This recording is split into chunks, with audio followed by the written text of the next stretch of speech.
Buenas tardes, ¿cómo están? Bueno, gracias por participar con nosotros.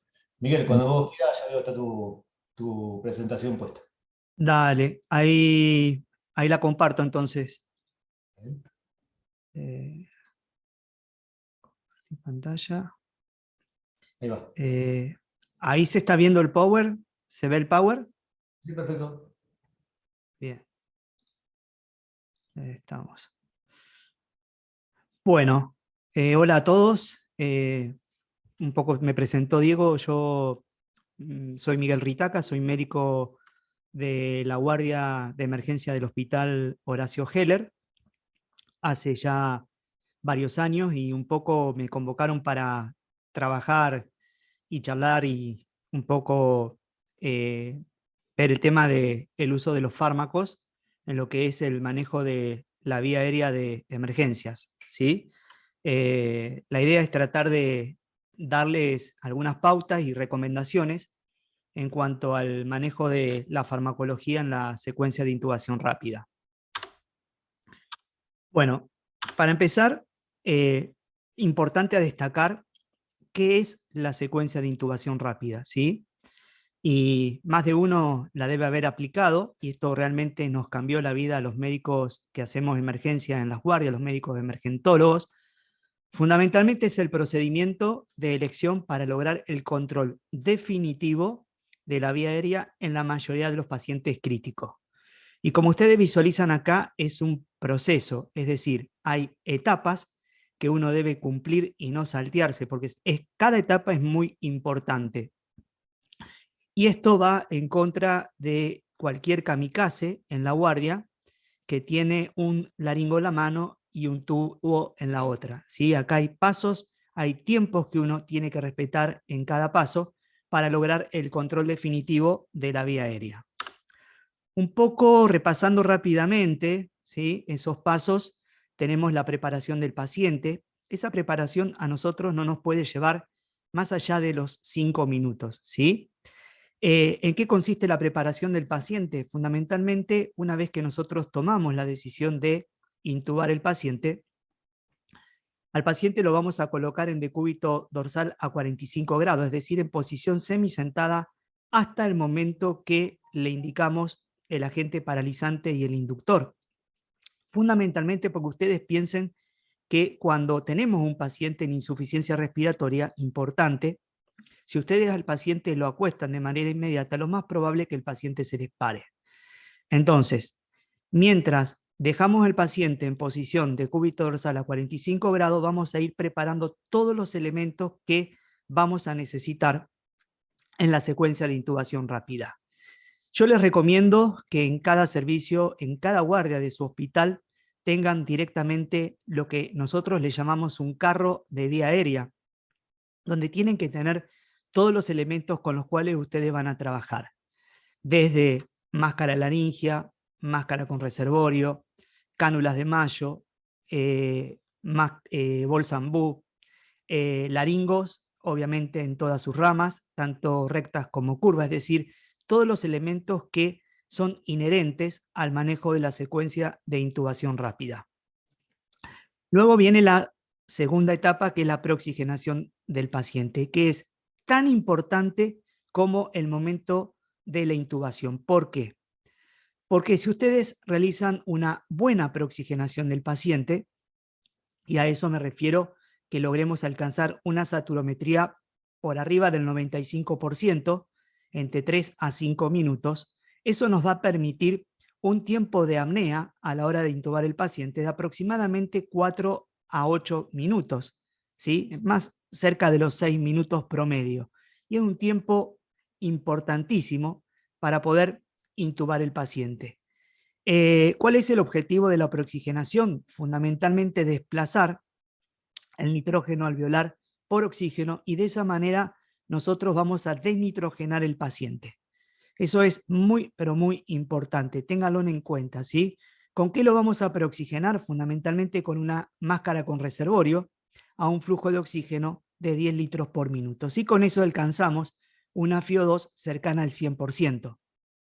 Ahora, hay algunas estrategias cuando no logramos tener este tiempo, que es importante, como puede ser la oxigenación apneica o ventilar al paciente, oxigenar al paciente con presión positiva continua de la vía aérea.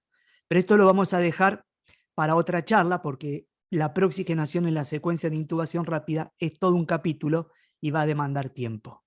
Y después vienen las dos etapas de las cuales vamos a charlar ahora un rato, que es la premedicación y la inducción y la parálisis del paciente. Bueno, hablemos de algunos mitos. ¿Qué sabemos con respecto a la premedicación? Hace unos años atrás, cuando nosotros arrancamos con todo esto y que realmente nos cambió la vida a lo que hacemos en emergentología, había una sigla que conocíamos todos, que era la sigla del LOAT, donde la L hacía alusión al uso de la lidocaína, la O de opiáceos como el fentanilo, la A de atropina y la D de desfasiculantes como el becuronio. Ahora, la pregunta que yo les hago a ustedes es, ¿realmente vamos a necesitar darles alguno de estos medicamentos para lograr una secuencia de intubación rápida exitosa? Salvo algunas circunstancias especiales que ahora se las voy a marcar, en general yo les digo que de la premedicación prácticamente no vamos a usar ninguna de estas drogas. ¿Por qué? En la actualidad, y ya está muy discutido el tema, no hay trabajos contundentes que avalen el uso de la premedicación en la secuencia de intubación rápida. Entonces ustedes me dirán, pero doctor, entonces, ¿qué hacemos con el paciente en esta etapa? Y yo les voy a decir, fundamentalmente le pasamos volumen. ¿Por qué? Ustedes saben que habitualmente en un paciente que está bien, la respiración aproximadamente se pierde en 300 mililitros diarios. Pero imagínense que un paciente con taquipnea, con insuficiencia respiratoria, con 30 de frecuencia respiratoria, pierde aproximadamente 600 mililitros. Y ni que hablar de un paciente que tenga una frecuencia respiratoria mayor a 40. Estamos perdiendo aproximadamente 900 mililitros, con lo cual, si yo en esta etapa le paso volumen, fundamentalmente solución fisiológica, vamos a lograr una buena resucitación inicial post-intubación. ¿Qué pasa con la lidocaína? La lidocaína fundamentalmente uno la indicaba porque teníamos la idea de que bajaba la presión intracraneal, fundamentalmente en los pacientes con traumatismo de cráneo con sospecha de hipertensión endocraniana. Y además disminuía la resistencia de la vía respiratoria en pacientes fundamentalmente con broncoespasmos. En general uno la indicaba, acuérdense que la lidocaína viene al 1% y al 2%, con lo cual habitualmente para un paciente de 70 kilos promedio le indicábamos 10 centímetros de lidocaína, y para un paciente con al 2% que maneja 70 kilos aproximadamente la mitad, 5 centímetros. Y la dosis habitualmente era de 1,5 miligramos kilo. Desde ya les digo que en las revisiones actuales la bibliografía nos dice que no hay datos basados en evidencia que realmente me disminuzca el broncoespasmo reactivo y mucho menos que me baje la presión intracraneal. En esta revisión retrospectiva, Robinson lo que hizo fue preguntarse si realmente administrarles lidocaína a los pacientes en la secuencia de intubación rápida era beneficioso. Entonces, analizó más de 1900 trabajos y lo que demostró es que estos trabajos que hasta ahora estaban publicados no eran concluyentes. Entonces, como definición, llegó a la conclusión que en la actualidad no hay evidencia que apoye el uso de la lidocaína como droga de pretratamiento. En este otro trabajo a doble ciego, hecho por el Departamento de Anestesiología de Visage en Francia, donde el objetivo era fundamentalmente comparar dos drogas, ¿sí? Habían comparado el esmolol y la lidocaína a una dosis de 1,5 miligramos kilo ambas, para ver qué pasaba y si realmente tenía alguna injerencia en cuanto al aumento de la PIC. Y la realidad es que la conclusión a la que se llegó es que ni el esmolol ni la lidocaína pudo prevenir por completo el aumento de la presión intracraneal y el aumento de la TAM. Y este trabajo experimental que se hizo en Estados Unidos de Bozeman, que se hizo con cerdos, donde permanentemente se les monitorizaba la presión arterial media y la presión intracraneal, lo que se vio, y con distintos esquemas de drogas, entre ellos la lidocaína, y lo que se vio es que la lidocaína no modificó el aumento de la PIC.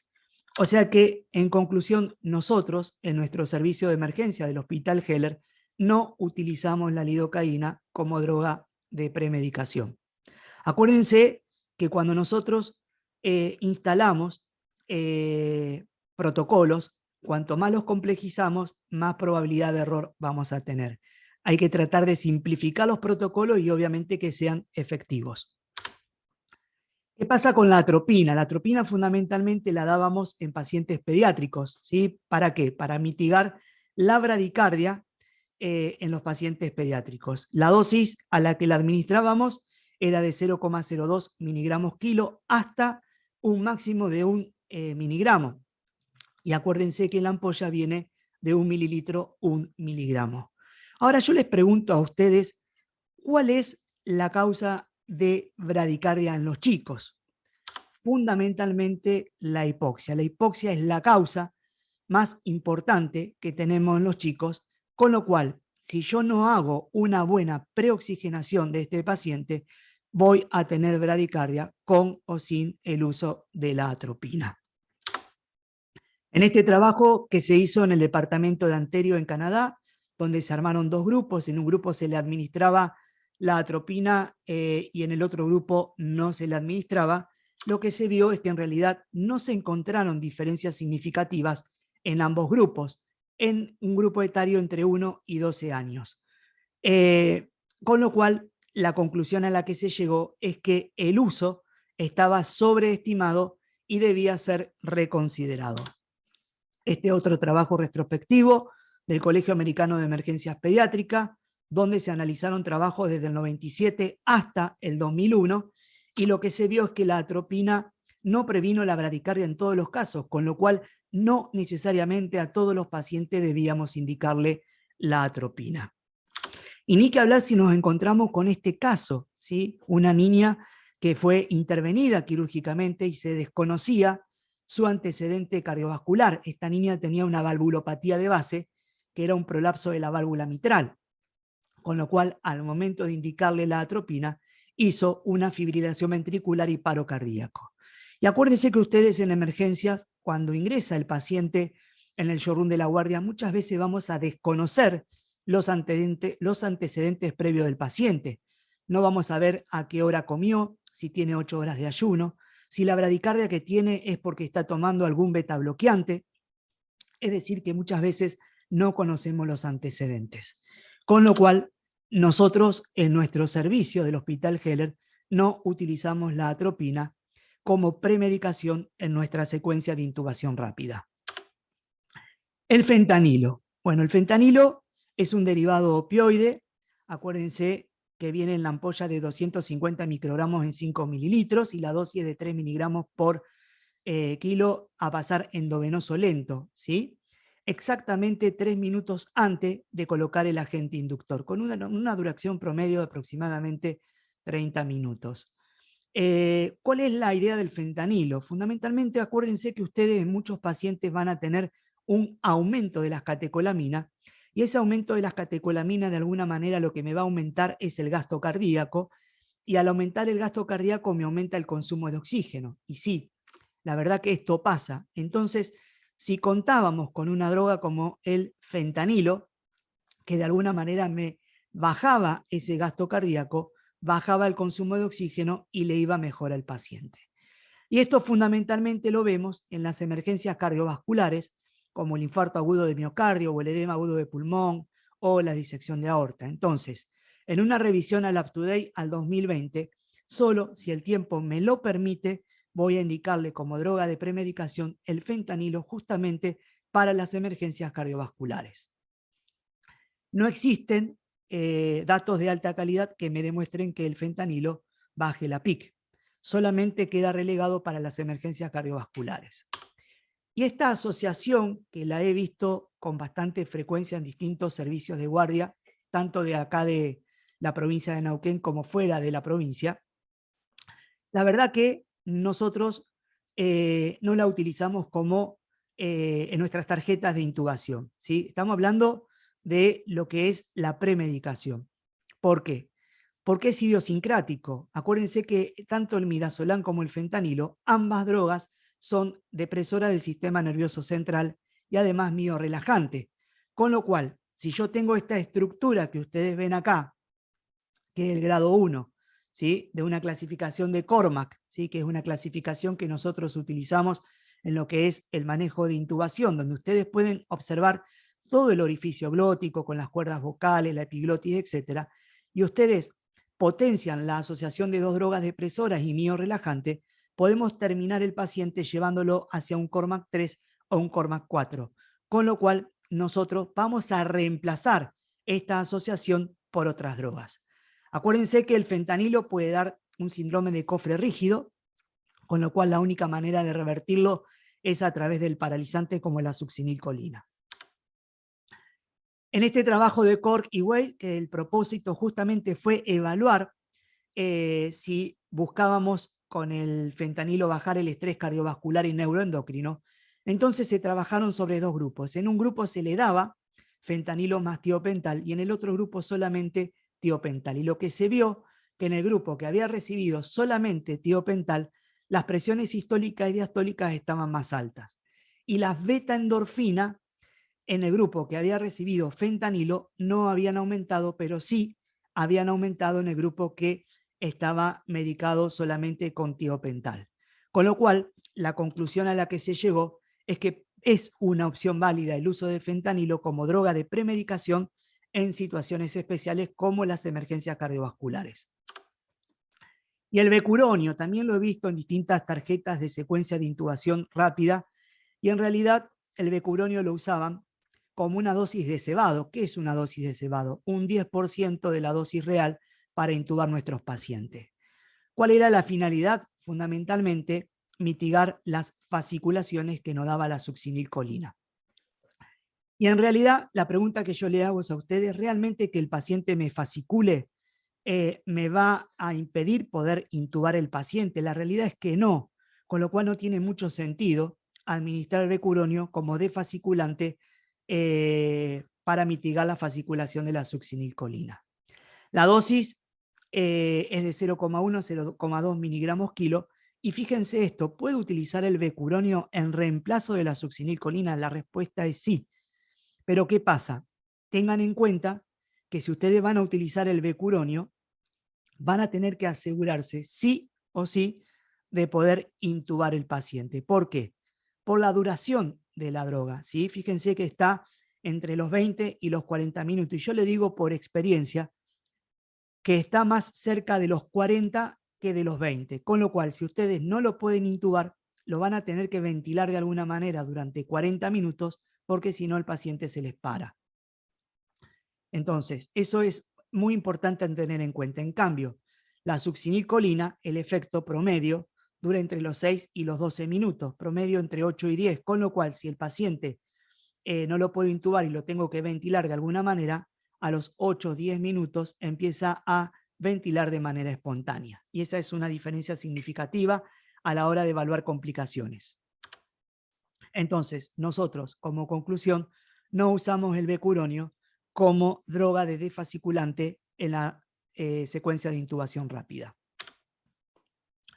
El midazolam. Bueno, el midazolam, en realidad, esto va para los hospitales de baja complejidad, que por ahí no cuentan con otras alternativas. La pregunta es, que la voy a hacer más adelante, si realmente podemos intubar un paciente y no cuento con otra medicación, solamente con midazolam succinilcolina. Y la respuesta, se las voy adelantando, es sí. Ahora, ¿es lo más conveniente? La respuesta es no. ¿Por qué? La dosis es de 0,1 a 0,3 miligramos kilo, pero fíjense lo que dice acá, el inicio de acción es de 3 a 5 minutos. ¿Sí? Tiene un periodo de ventana bastante importante comparado con otras drogas, entonces habitualmente hay que darle tiempo, ¿sí? Aproximadamente 240 segundos hasta que empieza a hacer efecto el midazolam. Y entonces el concepto que ustedes tienen que tener es que a más periodo de ventana, más riesgo de complicaciones. Nosotros lo tenemos fundamentalmente más que nada como una droga de premedicación para mitigar los efectos indeseables de la ketamina, como los delirios, las alucinaciones y la ceguera, pero no como un agente inductor. Acuérdense que la ampolla en nuestro servicio viene de 15 miligramos y en general la dosis, como ya dije, está entre 0,1 y 0,3 miligramos kilo. Vayamos a inductores a la anestesia. La ketamina, bueno, sin duda que la ketamina es una de las principales drogas que tenemos en nuestra tarjeta de intubación, por varios motivos. Primero, porque la característica que tiene la hace única. Es la única que es amnésica, analgésica y sedante, ¿sí? No hay otras dentro de las drogas que vamos a mencionar en este momento que tengan las tres propiedades farmacológicas. Si yo tengo un gran quemado, voy a utilizar ketamina, que además de estabilizar hemodinámicamente el paciente, es un potente analgésico y esto ustedes lo tienen que tener en cuenta. Acuérdense que la ampolla viene de 500 miligramos 10 mililitros y la dosis a la que la vamos a utilizar es de 1,5 miligramos kilo, con un inicio de acción, fíjense la diferencia con el midazolam, entre 40 y 60 segundos y una duración promedio que va entre los 10 y los 20 minutos. Ahora, ¿qué sabemos de la ketamina? Sabemos que es broncodilatadora, con lo cual es droga de primera elección si yo tengo que intubar un paciente asmático o un paciente POC. Y además es una de las drogas que estabiliza hemodinámicamente el paciente, por lo tanto es una de las drogas predilectas para el manejo de pacientes hipotensos. ¿Y qué pasa con la presión intracraneal, que se ha discutido mucho al respecto, si darla o no darla? Y ha pasado por distintos estadios. En la actualidad lo que sabemos es que en realidad, si bien puede aumentar transitoriamente la presión intracraneal, está muy discutido cuánto aumenta y si realmente ese aumento genera mayor lesión a nivel cerebral. Se habla de aproximadamente unos 10 milímetros de mercurio, pero esto, repito, está en discusión. La realidad de hoy es que la ketamina me aumenta la TAM, con lo cual me aumenta la presión de perfusión a nivel cerebral y esto es beneficioso para el paciente y es neuroprotectora. Tanto es así que en Canadá es droga de primera elección para pacientes con traumatismo craneoencefálico con sospecha de hipertensión endocraniana. ¿Qué efectos indeseables fundamentalmente tiene? Delirios, alucinaciones y ceguera temporal. Esta última es poco frecuente, pero puede pasar. De hecho, en nuestro servicio nos ha pasado. Lo importante que ustedes tienen que tener en cuenta es que tienen que calmar al paciente. Esa ceguera temporal es transitoria, puede durar de unos minutos a un par de horas e incluso se habla en algunos registros de hasta 7 días, pero se va y no deja secuelas, ¿sí? Ténganlo en cuenta, es muy poco frecuente, pero puede aparecer y no hay que asustarse.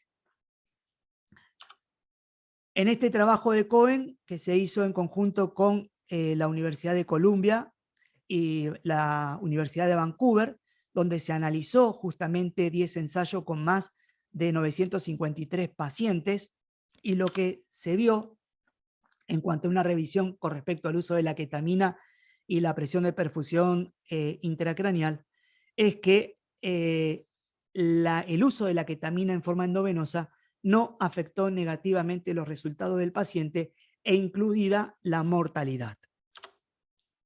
Cornelius en este trabajo hizo otra revisión retrospectiva analizando los trabajos del 2014 al 2015 y se había hecho con estudios con etomidato y con ketamina y midazolam y encontró que aquellos pacientes que habían sido intubados con ketamina y midazolam, la tasa de mortalidad había bajado, con lo cual puede ser utilizada en aquellos pacientes con sospecha de hipertensión endocranial.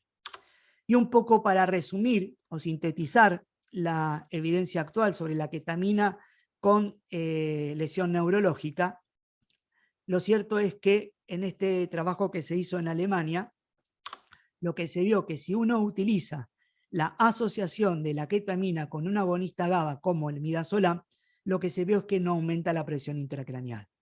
además de mejorar la perfusión cerebral, y esto es beneficioso a los pacientes con lesión neurológica. Nosotros habitualmente la ketamina la utilizamos en los pacientes con sospecha de hipertensión endocraniana en nuestro servicio de emergencia. ¿Qué pasa con el propofol? El propofol es un excelente inductor a la anestesia, pero tiene solamente dos propiedades. Es sedante y amnésico, y se puede usar a una dosis de 1,5 miligramos kilo. Acuérdense que la ampolla viene de 200 miligramos en 20 mililitros, y el inicio de acción es muy rápido, de 15 a 45 segundos, con una duración de 5 a 10 minutos. Ahora, ¿qué problema tenemos con el propofol? Que es una droga muy simpaticolítica, da mucha hipotensión arterial, con lo cual está contraindicada en el paciente hemodinámicamente inestable. No debemos darla a un paciente hipotenso porque esta droga va a hipotensar más nuestro paciente. Sí lo vamos a dar en aquel paciente, por ejemplo, con un politrauma, pero que esté hemodinámicamente estable o hipertenso, pero no en un paciente hipotenso porque tiene mucho efecto simpaticolítico. Y es una excelente droga para el manejo de las convulsiones, ¿sí?, en un estatus epiléptico refractario. Esto lo incluimos, ¿sí?, que es el famoso ketofol. El ketofol es una asociación de ketamina más propofol a una dosis de 10 miligramos por mililitro, y esto lo utilizamos fundamentalmente para hacer procedimientos cortos, por ejemplo, para una reducción de una luxación de hombro, por dar un ejemplo. ¿Cómo preparamos el ketofol?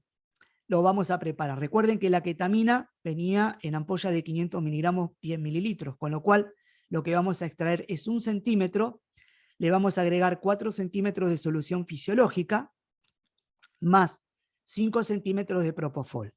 Y le vamos a ir administrando de 1 a 2 centímetros hasta conseguir el efecto sedativo buscado. ¿Cuál es la finalidad de asociar estas dos drogas? Fundamentalmente, buscar lo mejor de cada una y mitigar los efectos indeseables de ambas. Es decir, por un lado, vamos a paliar los efectos adversos de la hipotensión y la depresión respiratoria del propofol, y por el otro lado, los efectos disociativos de la ketamina, como los delirios y las alucinaciones. Y el etomidato, sin duda que el etomidato deberíamos de tenerlos todos en nuestros servicios de emergencia. ¿Por qué? Porque es la droga más hemodinámicamente neutra, ¿sí?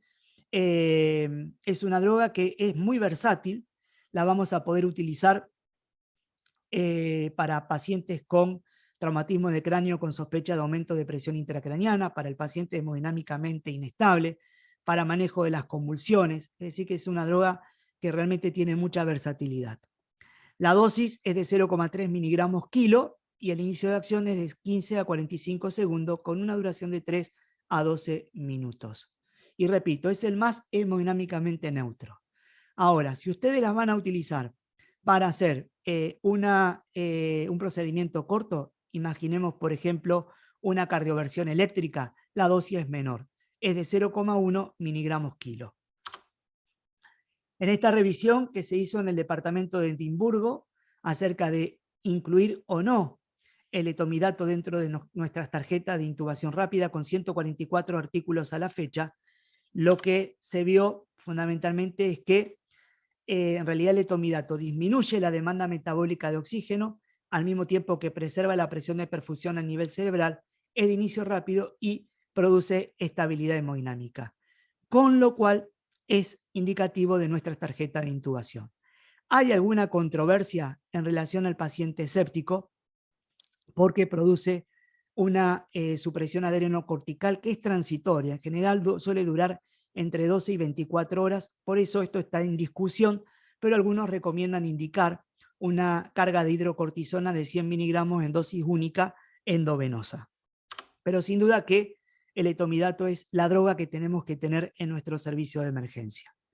Y para aquellos que todavía tienen dudas si utilizar el etomidato para el manejo de las convulsiones, este es un trabajo donde se comparó el etomidato y el tiopental para el manejo de las convulsiones, y lo que se vio es que no había diferencias significativas. Sí, yo les recomiendo que si van a utilizar el etomidato como agente inductor, después que en el estatus epiléptico refractario para el manejo de las convulsiones, agréguenle una carga de algún anticonvulsivante como fenitoína a una dosis de 20 miligramos kilo. Y el tiopental. Bueno, el tiopental nosotros hasta hace algunos años lo teníamos dentro de nuestras tarjetas de intubación, pero la realidad es que en la actualidad no deben estar incluidos. ¿Por qué? Acuérdense que la ampolla venía liofilizada de 1 gramo, o sea que nosotros habitualmente le poníamos 40 centímetros de solución fisiológica y de ahí sacábamos 10 mililitros, lo que nos quedaban 250 miligramos en 10, o lo que era lo mismo 25 miligramos por mililitro. Ahora, ¿cuál es el tema del tiopental? Uno lo utilizaba para el manejo del traumatismo cráneoencefálico porque tiene la propiedad farmacológica que me baja la PIC, pero al mismo tiempo también me va a bajar la TAM, con lo cual me baja la presión de perfusión a nivel cerebral y me genera lesión isquémica cerebral, con lo cual nosotros no utilizamos el tiopental dentro de nuestras tarjetas de intubación, porque es una droga muy hipotensora.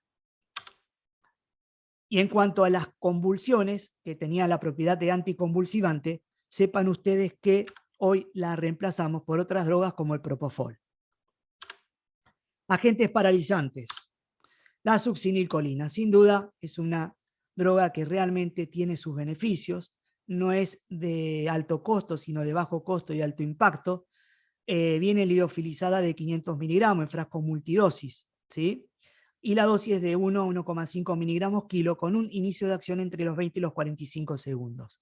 Es un bloqueante neuromuscular despolarizante que lo que hace básicamente es competir con la acetilcolina por los receptores de la placa motora, y esto provoca una despolarización de mayor tiempo, y eso explicaría por qué aparecen las fasciculaciones que son, recuerden, transitorias. Ahora, ¿qué pasa con la succinilcolina? Dos cosas pasan. La primera, aumenta la presión intracraneal. Eso está realmente visto, pero a su vez yo le hago otra pregunta a ustedes. ¿Qué es más lesivo para un cerebro? ¿Una hipertensión, un aumento de la presión intracraneal transitoria o una hipoxia sostenida para ese cerebro? Realmente la hipoxia sostenida es lo que va a generar mayor lesión. Por lo tanto, si tiene indicación, utilicen esta droga para la secuencia de intubación rápida.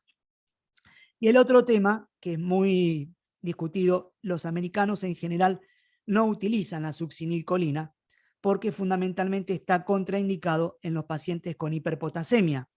Y acuérdense que nosotros, cuando nos ingresa el paciente, la mayoría no sabemos si realmente ese paciente tiene hiperpotasemia o no. Esto se vio en Maryland, en chicos con Guillain-Barré, que muchos tenían receptores, mayor cantidad de receptores para la acetilcolina y hacían más paro cardíaco por fibrilación ventricular. La realidad es que nosotros sí la utilizamos en la mayoría de nuestros servicios de la guardia, y ellos habitualmente utilizan otras drogas como el rocuronio. ¿Por qué el rocuronio?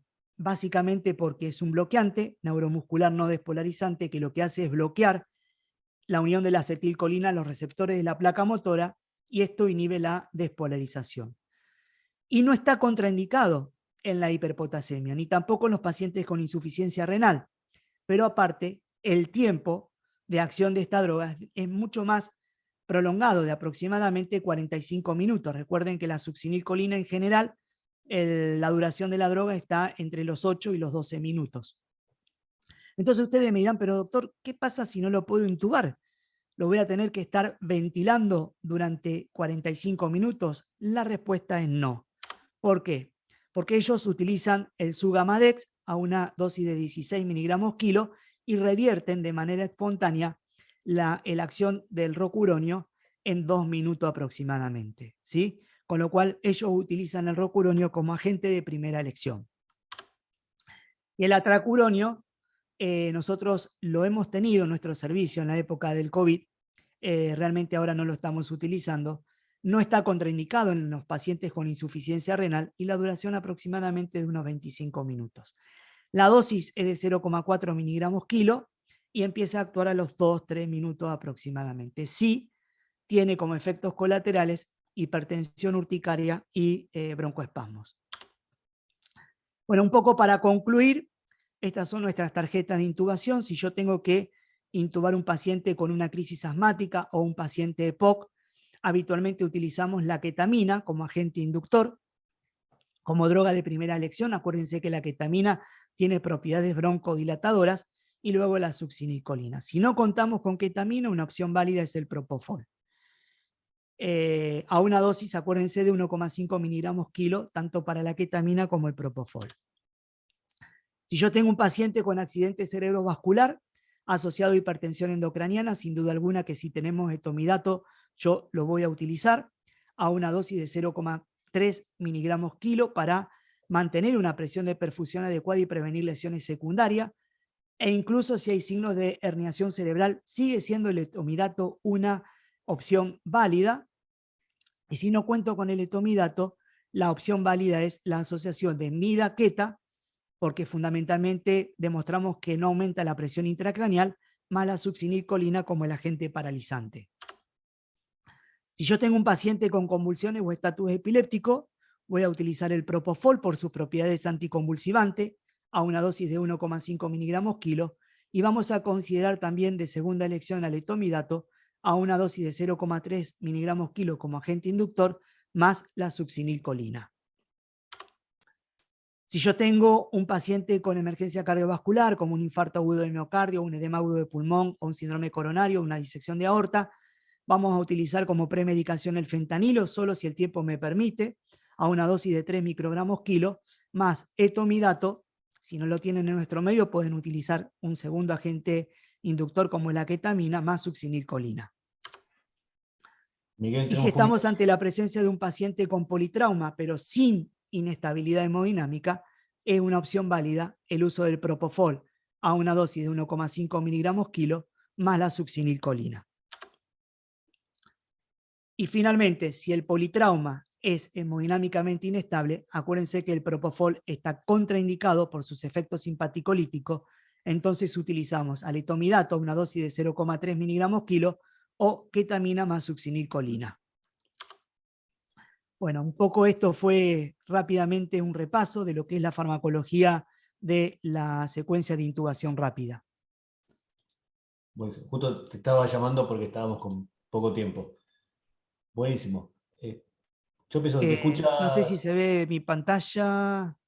Sí, es el ¿Cómo final. hago? ¿Vos me estás oyendo a mí ahora? Sí, sí, yo te escucho. Quería poner mi... ahora sí. Ah, bárbaro. Ahora te puedo ver. Buenísimo. Está piola todo esto que hiciste de efectos adversos y efectos esperados de cada droga. Para el que no está acostumbrado a intubar, me parece que es un susto, una fuente de miedo, porque veo con 20 drogas distintas, todas hacen mal, y me parece que el mensaje es ese, no hay ninguna droga inocua. Yo tengo que pensar qué es la mejor droga que tengo para el paciente que tengo enfrente. Y a veces también depende de dónde estemos. Vos nos contabas, por ejemplo, algunas drogas que no hay en Argentina o no tenemos en Neuquén. El tomidato, por ejemplo, lo estamos pidiendo con mis compañeros desde hace más de un año, desde antes de la pandemia. Cuando fue la primera ola, y más que nada la segunda, fue la que más nos pegó, a ustedes y Ángel también, nuestros servicios de emergencia se convirtieron en terapias improvisadas y teníamos montones de pacientes intubados y tuvimos que aprender y reaprender todo el manejo de las drogas. Seguimos insistiendo con el entomidato, recién me preguntaba uno de mis compañeros, a Marianito Vilca, está todo el trámite hecho, está aceptado por el comité de farmacia del hospital, parece que llegó la SUS el pedido, pero todavía no está terminado de redondear. Es una... Se oye abajo, es el micrófono nuestro. Es una droga cara. Yo me acuerdo de las películas viejas, yo veía R cuando era chico y ya hace 20 años usaban el tomidato, como usamos el agua acá. Pero bueno, a veces es cuestión de seguir insistiendo, seguir fundamentando por qué pedimos estos medicamentos. Y Sí, bueno, yo quería aclarar algo, Diego, por ahí para no asustar a... creo que fui bastante claro, no hay que tenerle miedo al manejo de drogas en la secuencia de intubación rápida. Sí, el concepto que les quiero declamar a todos en sus distintos servicios y niveles de complejidad es que cada servicio, cada guardia, cada complejidad debe tener adaptadas sus tarjetas de intubación de acuerdo al medio, ¿sí? Y no hay que tenerle miedo a la medicación, ¿sí?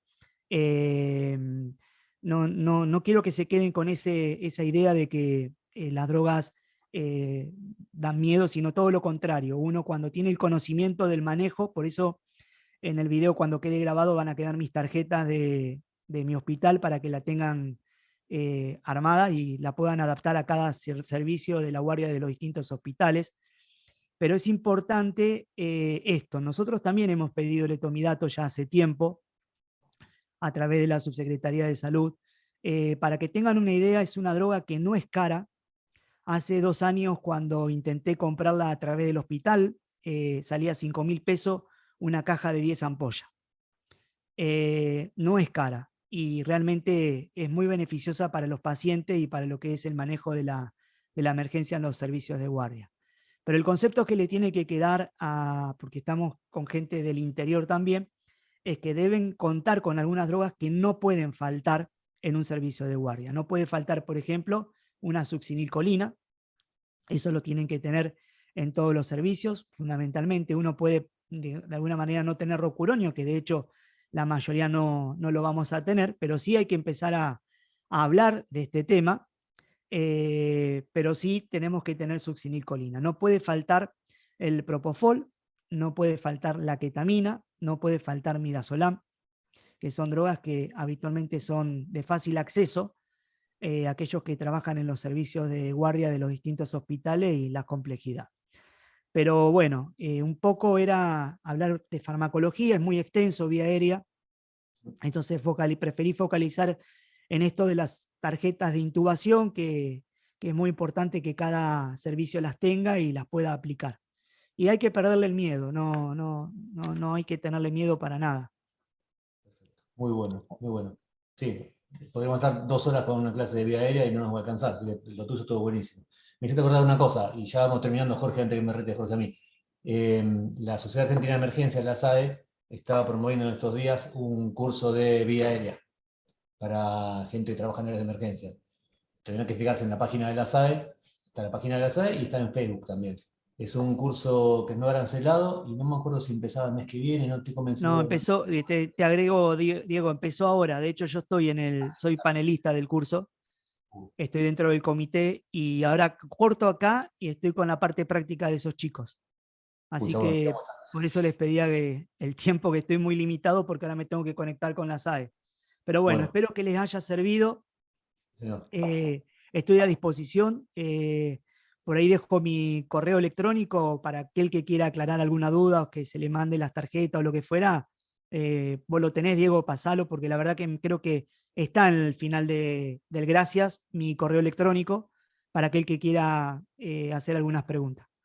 Pero Sí. bueno, nada, muchísimas gracias a todos y gracias Abrazo por a dar todos. participación a nosotros, Pero los por de supuesto, Heller. abrazo a los amigos de Félix. Nos peleamos, pero somos como Boca y River, somos No, amigos. yo no me peleo con nadie, Diego, los quiero No, a todos. pero Yo los es quiero a todos. de cariño. Con nadie me peleo. No, yo Nos tampoco. vemos. Un abrazo, gracias por haber Un participado. abrazo. Gracias. Chau, chau. Seguimos con Diego. Diego Romeo, ¿estabas conectado? Tenés que dejar de compartir pantalla, me parece, Miguel. Ahí.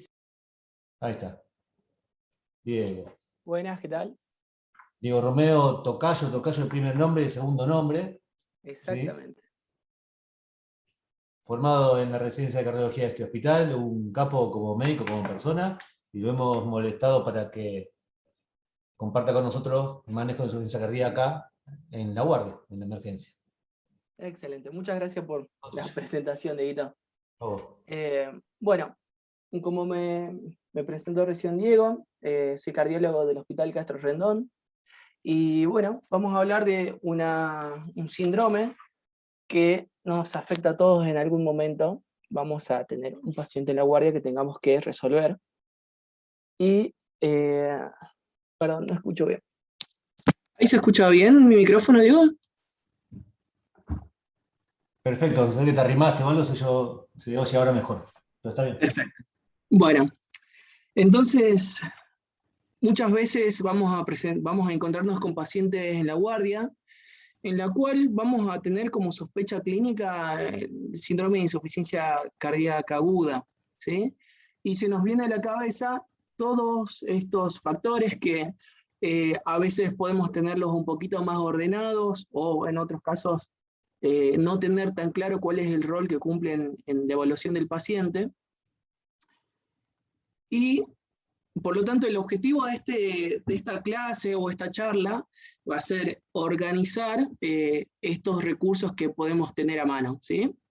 Primero, ante todo, definir el diagnóstico de insuficiencia cardíaca, que en muchos casos es sencillo porque tenemos los antecedentes del paciente, de enfermedad cardíaca previa, y en otros casos no es tan sencillo, sobre todo cuando hay patologías que se solapan como causa de disnea, por ejemplo, la famosa definición entre paciente con EPOC agudizado versus insuficiencia cardíaca descompensada, ¿sí?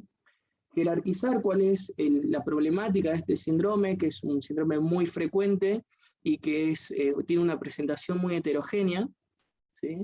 En la evaluación del paciente, identificar el mecanismo fisiopatogénico en el particularizándolo en cada paciente, y de esta manera encasillarlo en lo que se llaman fenotipos fisiológicos, ¿sí? Y de esta manera realizar un tratamiento orientado al paciente, ¿sí? Bueno, muy bien. Definiendo la insuficiencia cardíaca.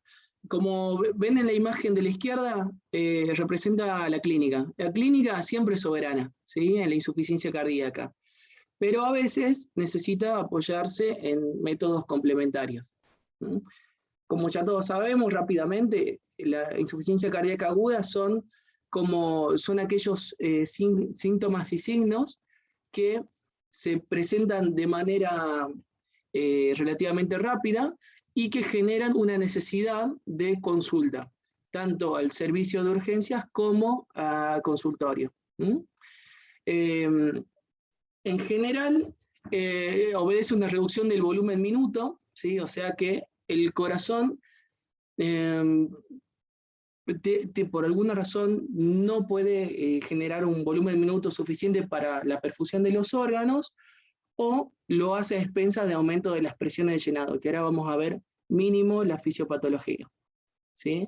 Dentro de la insuficiencia cardíaca aguda, nosotros siempre tratamos de diferenciar dos cuadros, ¿sí? Uno es la insuficiencia cardíaca de novo, que es aquel cuadro de insuficiencia cardíaca que se presenta por primera vez en un paciente sin cardiopatía conocida hasta el momento,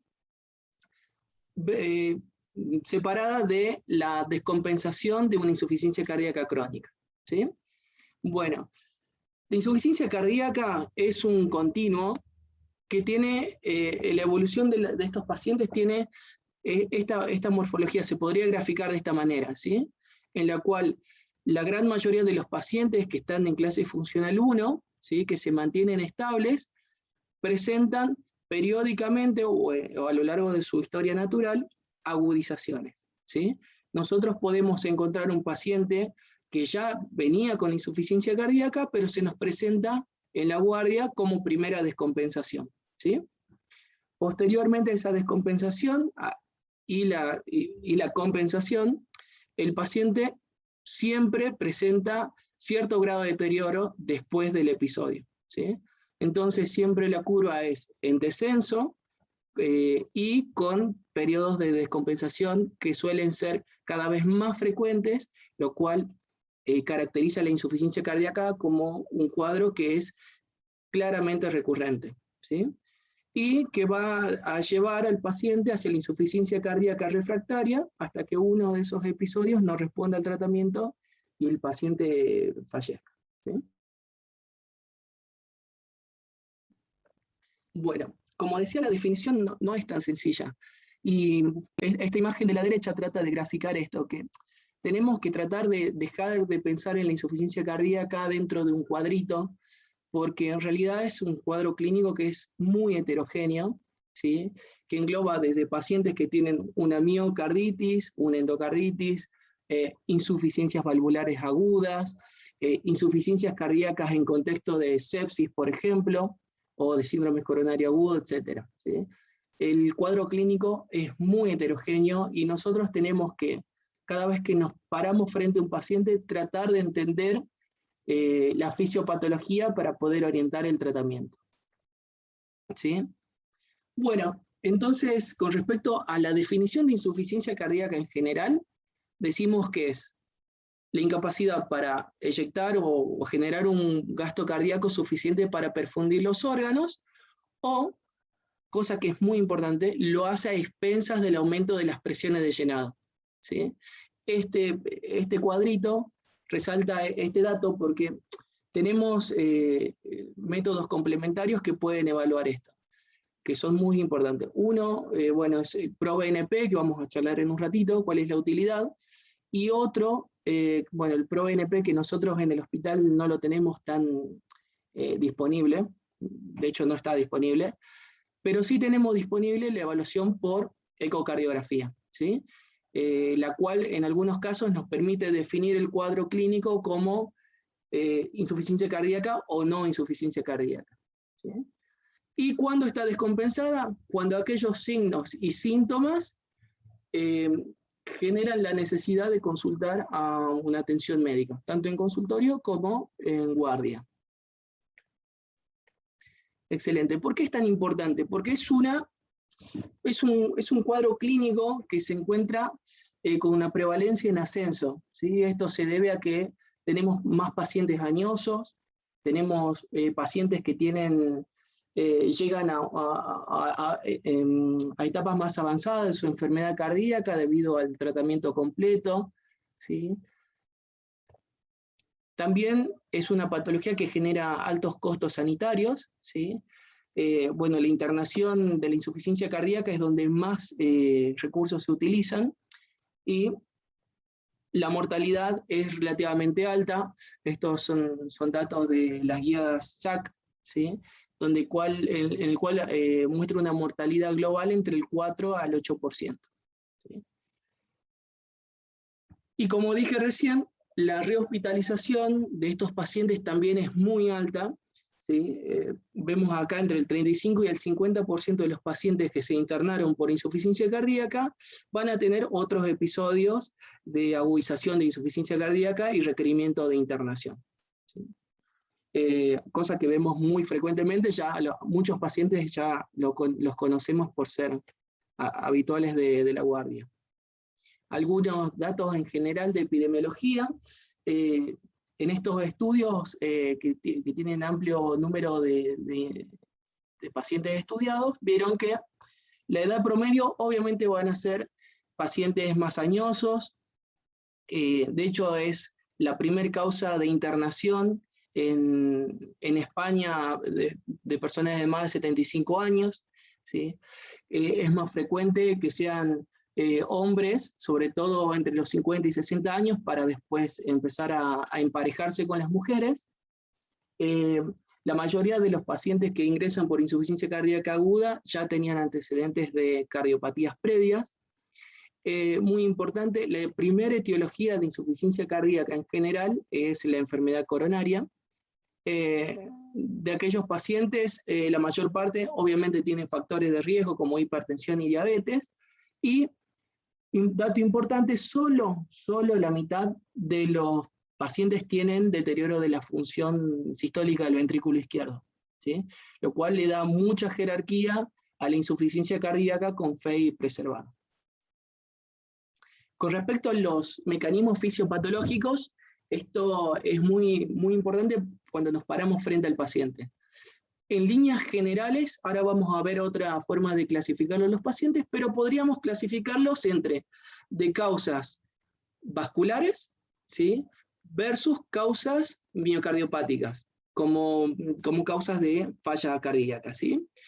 La falla vascular puntualmente habla de aquellos pacientes que tienen una fisiología hipertensiva, ¿sí? Los cuales son pacientes hipertensos, el cuadro clínico se presenta de forma rápida, las presiones de llenado, tanto de presiones de fin de diástole del ventrículo izquierdo como las presiones capilares están elevadas, hay signos de congestión pulmonar y sistémico en general, y en muchos casos la función sistólica del ventrículo izquierdo está conservada. Por lo tanto, estamos hablando de una insuficiencia cardíaca general o puntualmente diastólica. Por otro lado, cuando tenemos fallas miocárdicas, el paciente suele presentarse normotenso o hipotenso. La evolución suele ser más gradual, con incremento de las presiones capilares, pero que los mecanismos de compensación, debido a los mecanismos de compensación, puede ser que los RALs no estén presentes, hay aumento de la congestión venosa en general, y se presenta en pacientes que tienen deterioro de la función sistólica del ventrículo izquierdo, ¿sí? Esto, si bien nos permite identificar cuál podría ser el daño primario, en general suelen coexistir.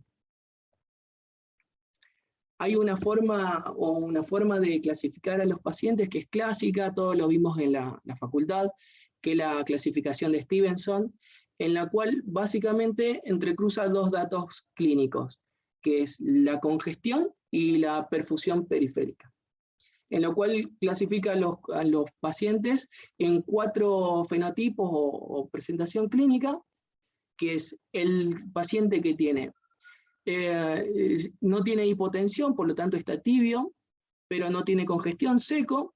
Bueno, ya lo sabemos, no lo vamos a repetir. En este cuadro me interesa ver cuáles serían los signos clínicos de congestión y de hipoperfusión, ¿sí? La congestión, ya lo sabemos, edemas periféricos, ingurgitación yugular, hepatomegalia, edemas, RALs crepitantes, ¿sí? Y la hipoperfusión, puntualmente el signo más importante de hipoperfusión es el deterioro del ritmo diurético y el deterioro del sensorio, ¿sí? Además tenemos frialdad de miembros inferiores, bueno, e hipotensión. Perdón que vaya un poquito rápido, pero sé que estamos un poco corto de tiempos, ¿sí? Bueno, una de las utilidades de haber preparado esta clase es hacer un repaso de las nuevas guías europeas de insuficiencia cardíaca, ¿sí? En la cual hay un apartado de insuficiencia cardíaca aguda. Vamos a tratar de hacerlo de manera práctica para que pueda servir a cada uno de los médicos que está escuchando la clase, ¿sí?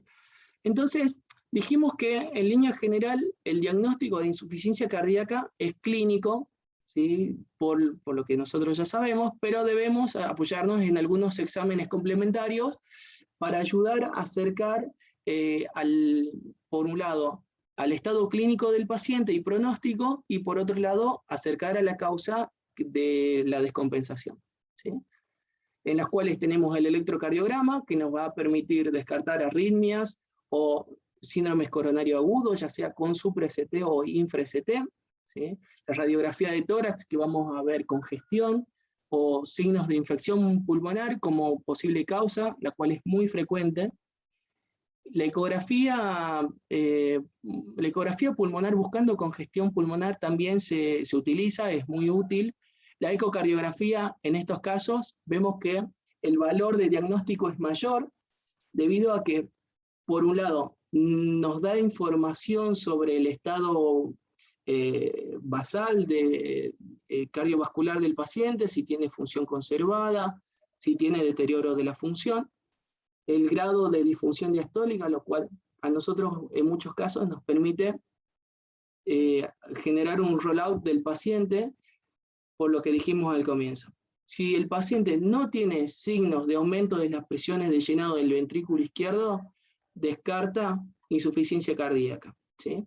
Esto es un dato que a veces puede generar alguna controversia cuando se ven los pacientes entre cardiólogos, entre clínicos, los médicos de la guardia, en los cuales muchas veces el cuadro clínico se presenta y aparenta ser insuficiencia cardíaca, pero hacemos una ecocardiografía en la cual no vemos disfunción diastólica del ventrículo izquierdo y les decimos que no es insuficiencia cardíaca, que deberíamos buscar otros diagnósticos diferenciales.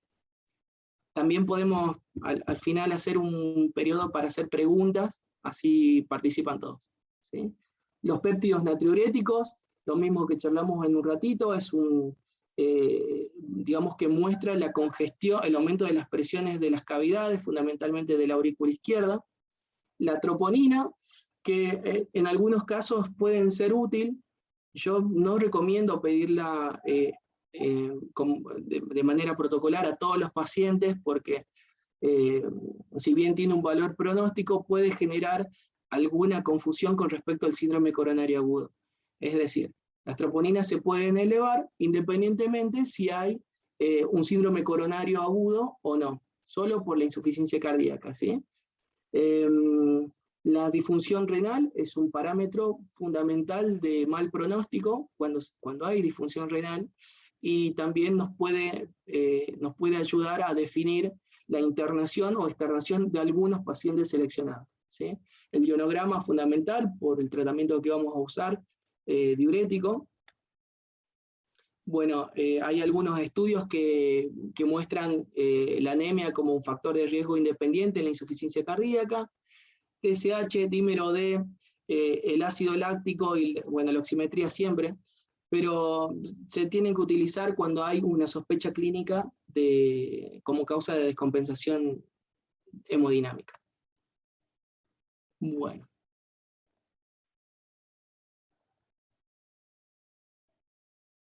Perdón.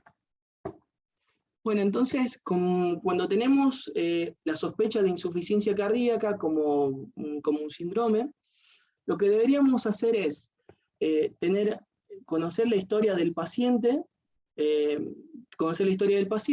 evaluar los signos y síntomas que nos hagan sospechar insuficiencia cardíaca, evaluarlo a través de los métodos complementarios que nos van a ayudar a diferenciar en 3 grupos, ¿sí? El primer grupo es el que nosotros con estos datos definimos que no es insuficiencia cardíaca, por lo tanto nos permite sacar a los pacientes del algoritmo, ¿sí? Por otro lado, vamos a tener aquellos pacientes que claramente tienen insuficiencia cardíaca, y directamente se hace el diagnóstico de certeza. Pero en algunos casos, como charlaba recién, vamos a tener un grupo de pacientes que nos van a generar duda y vamos a necesitar los 2 métodos complementarios más importantes, ¿sí? Que son el péptido natriurético y la ecocardiografía, que trata de evaluar la misma fisiopatología, que es el aumento de las presiones de llenado.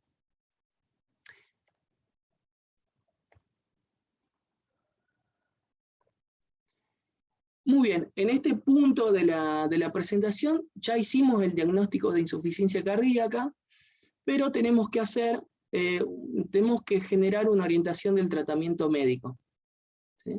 En la cual la guía de la ESC muestra 4 fenotipos generales.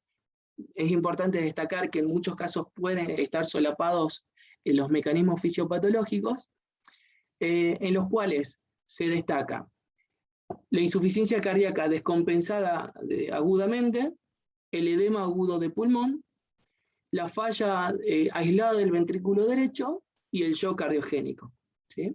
Que vamos a individualizar. Bueno. Primero vamos a hablar de la insuficiencia cardíaca crónica descompensada, ¿sí? En la cual el mecanismo principal es la disfunción del ventrículo izquierdo y amplia retención de agua y de sodio, ¿sí? Los síntomas están determinados fundamentalmente por la acumulación de líquidos, el edema intersticial y el incremento de las presiones de llenado, ¿sí? El inicio suele ser gradual y hemodinámicamente el paciente presenta incremento de las presiones de llenado, tanto el ventrículo izquierdo como las presiones capilares, y suelen presentarse con un gasto cardíaco normal o bajo, con presiones arteriales también, o normales o hipotensión arterial. Estos pacientes fundamentalmente se presentan como húmedos y calientes, a menos que presente además hipoperfusión tisular, y por lo tanto el tratamiento va a estar fundamentalmente constituido por diuréticos. Entonces vemos en la tabla que está a la derecha, en los cuales tenemos un paciente con insuficiencia cardíaca descompensada, en los cuales definimos que hay sobrecarga de volumen, y nos vamos a plantear si ese paciente además tiene hipoperfusión o no. Generalmente, la mayoría de los pacientes solo presentan congestión, ¿sí? En aquellos pacientes que tengan congestión específicamente, vamos a indicar tratamiento con diuréticos de ASA, que en nuestro medio es la furosemida, ¿sí? Ahora vamos a ver cómo se indica la furosemida. Si la congestión mejora, vamos a internar al paciente y vamos a optimizar el tratamiento de la insuficiencia cardíaca.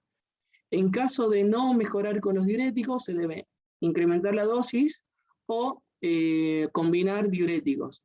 Lo que se recomienda es, en caso de no tener respuesta a furosemida, asociarlo a espironolactona de 50 miligramos día. ¿Sí? En caso de que a pesar de esto no responda, tenemos como medida de rescate diálisis, o en algunos casos se debería valorar los cuidados paliativos, ¿sí? Por otro lado, tenemos aquellos pacientes que tienen congestión y tienen hipoperfusión, en esos casos deberíamos iniciar tratamiento diurético, pero asociado a un agente inotrópico. Si mejora el cuadro clínico, continuaremos con la optimización del tratamiento y seguimiento, pero si no responde, agregaremos un vasopresor, ¿sí? Si además de esto el paciente continúa con signos de hipoperfusión y congestión, tendremos que evaluar algunos sistemas de soporte de circulación mecánica, diálisis o considerar cuidados paliativos. Voy a ir un poquito rápido, pero si alguien me quiere hacer una pregunta o si quiere hacer una acotación, un comentario, levanten la mano, por favor. Yo tengo una acotación, me quedan 10 minutos. Perfecto. Vamos a ir rápido. Bueno, con respecto al manejo diurético, rápidamente, y esto es muy útil para los médicos sobre todo que están en el interior, el tratamiento tiene que ser, vamos a ver en este cuadrito, que ellos empiezan con una dosis muy bajita.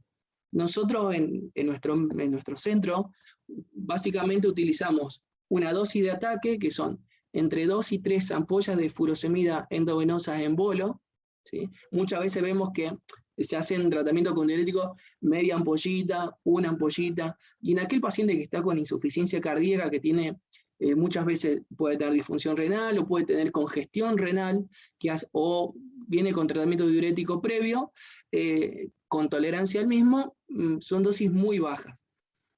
Vamos a ver este protocolo que utiliza dosis muy bajitas. Lo que nosotros tenemos que buscar es que el paciente haga por lo menos un balance negativo de 500 a 1000 mililitros en las primeras 6 horas, para mejorar tanto el perfil hemodinámico como los síntomas del paciente. Bueno, en los pacientes que tienen edema de pulmón, sabemos que es un paciente que fundamentalmente el cuadro clínico se presenta de forma súbita, el paciente se presenta generalmente normal o hipertensivo, y el gasto cardíaco suele ser normal. Lo que nosotros tenemos que tratar de hacer es orientar el tratamiento a mejorar la poscarga, ¿sí? En lo cual, como primera medida, mejorar la oxigenación y si es necesario, utilizar un soporte ventilatorio, que puede ser BNI como una primera opción. Si el paciente está hipertenso, dar diuréticos y dar vasopresores. Si el paciente presenta signos de hipoperfusión, como vimos recién, además de los diuréticos se pueden agregar inotrópicos y vasopresores, ¿sí?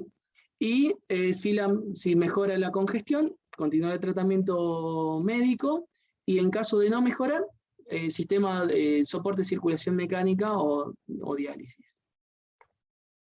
El soporte de los pacientes que tienen insuficiencia ventricular derecha específicamente es un paciente a veces un poco difícil de manejar, porque si el paciente tiene signos de disfunción ventricular derecha, nosotros tenemos que descartar dos cuestiones fundamentales.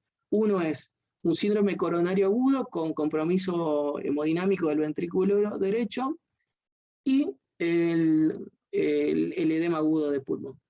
En caso de descartar estas causas, lo que se tiene que hacer es ver si el paciente tiene hipotensión o hipoperfusión tisular, y no tiene congestión venosa, debemos hacer un aporte de fluidos. ¿Sí? Esto a veces parece un poco contradictorio, porque en insuficiencia cardíaca agregar fluidos, el ventrículo derecho funciona con volumen. Cuando hay disfunción del mismo, necesitamos garantizar una buena precarga del ventrículo derecho. ¿Sí? En caso de que el paciente se presente en shock cardiogénico, primero, obviamente, descartar a la cabeza síndrome coronario agudo y complicaciones mecánicas del mismo. ¿Sí?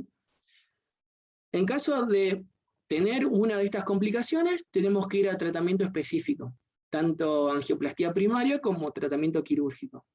En caso de no presentar estas como causas, tenemos que asegurar un estado hemodinámico, o mejorar el estado hemodinámico, por medio de oxigenación y soporte ventilatorio, inotrópicos y vasopresores, ¿sí? O considerar soporte circulatorio.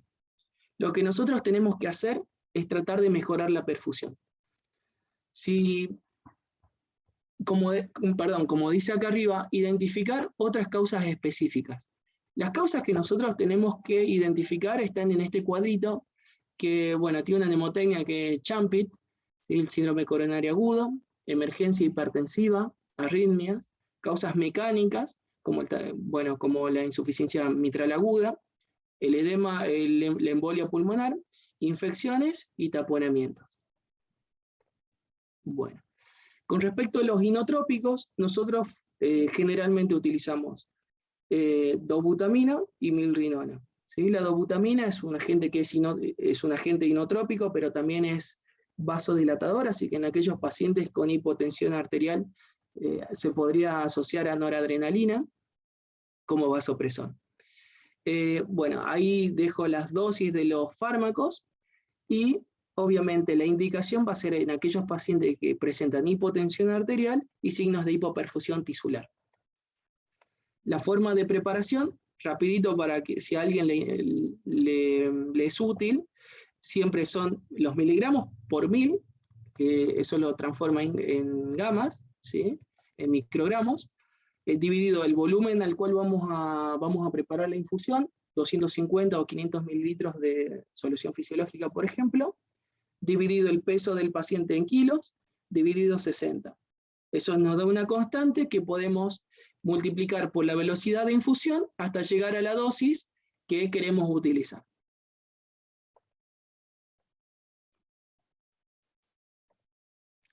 Las conclusiones finales, ¿sí? Siempre tratar de determinar la etiología, aliviar los síntomas y mejorar la congestión y la perfusión tisular, mejorando la oxigenación y limitando los daños. Lo que nosotros tenemos que identificar es, primero, si el paciente tiene insuficiencia cardíaca, lo que tenemos que definir es, si tiene congestión, siempre diuréticos, y si tiene hipoperfusión tisular, tendremos que mejorarla a través de los inotrópicos en la mayor parte de las veces. La conclusión final, el tratamiento de la insuficiencia cardíaca es un desafío para nuestro actor clínico, debido a que la fisiopatología es muy heterogénea, como ya dije, y que tenemos que tratar de dirigir nuestras armas terapéuticas teniendo en cuenta paciente a paciente. Bueno, el síndrome de insuficiencia cardíaca es evidentemente clínico, pero tenemos que apoyarnos en exámenes complementarios que tengan gran valor predictivo negativo, como es la ecocardiografía en la descompensación y el ProBNP, si lo tuviésemos sería muy bueno. La presentación en guardia es muy frecuente y tenemos que tener un tratamiento en red que nos permita optimizar los recursos sanitarios y la derivación oportuna. Las características en fenotipos que vimos recién nos permiten encasillar al paciente y dirigir el tratamiento, y no se deben dejar de considerar las cuestiones extracardiológicas, como paciente con anemia, con diabetes, con hipertiroidismo no controlado, con disfunción renal, con sepsis, con pacientes que tienen neumonías, por ejemplo, en las cuales puede desencadenar una insuficiencia cardíaca. Pero lo que siempre en estos casos tenemos que hacer es tratar la insuficiencia cardíaca, pero fundamentalmente tratar la causa que la desencadena. Bueno, este es el Carril, es mi pueblo, es donde estoy actualmente, estoy de vacaciones y por eso un poquito el problema del internet, que mi pueblo no funciona muy bien. Muchas gracias. Muchas gracias, Diego. La verdad, nunca se cortó. Alguien se quejó en un momento de que no se veía bien, pero acá te veíamos perfecto. Así que, Espectacular. Estoy transmitiendo con 1 mega de internet. qué grande. No, buenísimo. Buenísimo todo, muy Perdón, claro. fue todo muy rápido. No, Es un tema que es muy largo y sería bueno verlo con un poquito más de tiempo y muy útil. vamos a ver con Jorge cómo armamos el curso para el año que viene. Me, Porque es me cierto. gustaría si pueden, sé que están con poco tiempo, participar si quieren hacer alguna pregunta en este momento o lo podemos hacer de manera diferida. Tenemos un chat que no están haciendo muchas preguntas, un chat del Zoom y otro chat de YouTube. Yo estoy viendo los dos, no hay muchas preguntas ahora. Excelente. Las preguntas acá se quedan grabadas y quedan grabadas por YouTube.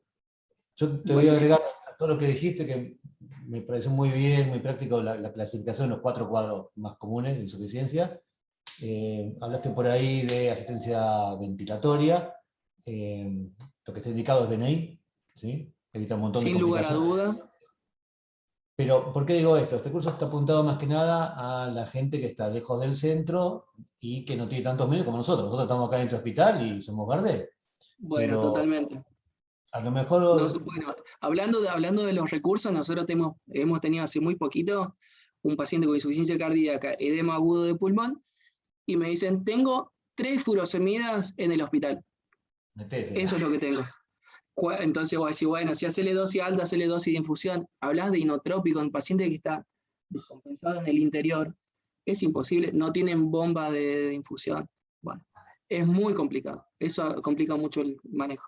Por eso, lo que apuntamos es que cada uno puede hacer lo mínimo y lo básico que pueda en su lugar. A lo mejor no vamos a tener un respirador para hacer BNI, pero se puede intentar armar, como decíamos antes, que no había respiradores. Eso no lo vamos a hablar ahora, no es tema de esta clase, pero se puede armar una especie de BNI, algo de presión positiva para no intubar al paciente y para empezar a sacarlo de la insuficiencia hasta que llegue acá al hospital, por ejemplo, ¿no? Exactamente. Y otra cosa que había pensado para comentarte, se me olvidó ahora. Pero bueno, eso, buenísimo. Yo el último comentario y dejo. También evaluando a cada paciente individualmente, nos vamos a dar cuenta si es necesario derivarlo o no. Muchas veces son pacientes que son crónicos, que tienen edemas, que tienen congestión y pasándole diuréticos no requiere mayor complejidad. Entonces sí, obviamente va a haber pacientes que tengan descompensación hemodinámica, hipoperfusión y demás. Pero la gran mayoría son congestivos y necesitan diuréticos. Y ahí me acuerdo que lo que te iba a decir, y ya si terminamos, me molesta vos más, que están en eso. Muchas veces nos pasan la guardia y llegan pacientes con terrible edema agudo de pulmón, le pedimos al médico que lo trae si le hizo un electro y no le hizo un electro. Un electro no es gran complejidad. En casi todos los hospitales, por más baja complejidad que tienen un electro, aunque sea de esos viejos de lata, hay que hacer un electro, porque descartás la causa coronaria, la causa isquémica, o una arritmia, y muchas veces no le hacen. Entonces, desde acá les pido por favor a todos los que reciban edema agudo de pulmón, como mínimo un electro. ¿Sí? Bueno, gracias Muy Diego bien. por todo y gracias por estar en las vacaciones trabajando con nosotros. Desde Salta. Chao. Un abrazo, muchas gracias. Seguimos con el doctor Nelson Fernández, jefe de la Guardia de Pasteur. No nos conocemos personalmente, Nelson, pero bueno, No nos bienvenido. conocemos, Gracias. Diego. No nos conocemos, pero ya habrá oportunidad. Seguramente. Tenemos compañeros que van y vienen del privado al público al privado. Tenés algunos ahí nuestros, el amigo Groch, que Sí, estuvo hace poco participando sí, también. le hemos comprado el pase. Eso, sí. Bueno, el doctor nos va a hablar ahora, espere que quiero cerrar el chat, de tromboembolismo de pulmón. No sé si querés compartir la pantalla. Ahí comparto. Y buenas tardes a todos. Mi nombre es Nelson Fernández, soy médico del Servicio de Emergencia de Clínica Pasteur. Vamos a hablar de tromboembolismo de pulmón.